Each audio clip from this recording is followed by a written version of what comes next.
আসসালামু আলাইকুম প্রিয় শিক্ষার্থী, আমরা 35তম বিসিএস এর আরেকটি গুরুত্বপূর্ণ অঙ্ক নিয়ে আসলাম। এখানে দেখেন, এটি শুধু বিসিএস নয়, সকল চাকরির জন্য খুবই গুরুত্বপূর্ণ এবং যারা ছাত্রছাত্রী আছেন পঞ্চম, ষষ্ঠ, সপ্তম, অষ্টম, নবম, দশম সকল শ্রেণীর ছাত্রছাত্রীদের জন্য খুবই গুরুত্বপূর্ণ। দুটি সংখ্যার গসাগু 11 এবং লসাগু 7700 মানে 7700 এবং একটি সংখ্যা 275 হলে অপর সংখ্যাটি কত? আমাদের এখানে বলছে দুটি সংখ্যার গসাগু 11 এবং লসাগু 7700, একটি সংখ্যার মান দেওয়া আছে 275 হলে অপর আরেকটা সংখ্যা কত? এরা দুইটা সংখ্যার গসাগু এবং লসাগু দেওয়া, এর মধ্যে একটি সংখ্যা দেওয়া আপনার 275, অপর সংখ্যাটি কত? যেটা আমাদেরকে প্রশ্ন করছে অপর সংখ্যা কত, এটাই আমাদের আগে লিখতে হবে, কারণ আমরা এটার দ্বারাই প্রশ্নবিদ্ধ। অপর সংখ্যা সমান সমান, এখানে আমরা দেখি গসাগু আর লসাগুটা আমরা লিখে নিই। তাহলে আমাদের লসাগু কত?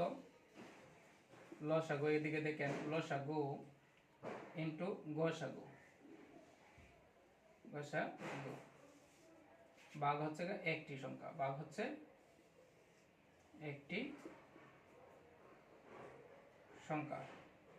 আমাদের লসাগু দেওয়া আছে 7700 ইন্টু গসাগু দেওয়া 11 এবং একটি সংখ্যা দেওয়া 275।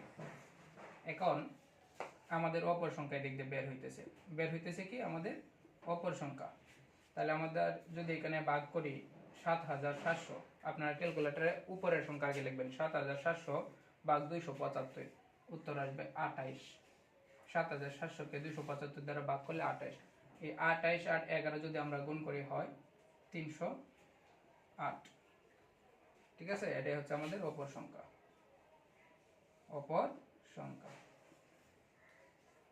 তাহলে আমাদের অপর সংখ্যা কত বাহির হলো? একটি সংখ্যা দেওয়া ছিল আর অপর সংখ্যাটি আমাদেরকে প্রশ্ন করছিল। তাহলে অপর সংখ্যা বার করার সূত্র কি? লসাগু দেওয়া ছিল, গসাগু দেওয়া ছিল, এরা দুজনকে গুণ করছি, গুণ করে এরা দুজনের গুণফলকে আমরা একটি সংখ্যা যে দেওয়া 275, এই 75 দ্বারা ভাগ, আপনারা 7700 গুণ হচ্ছে 11, এটি দুটি গুণ করে 275 দ্বারা ভাগ করতে পারবেন।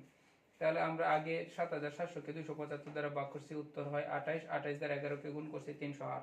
তাহলে আমাদের উপর সংখ্যাটি 308। ধন্যবাদ সবাইকে পাশে থাকার জন্য।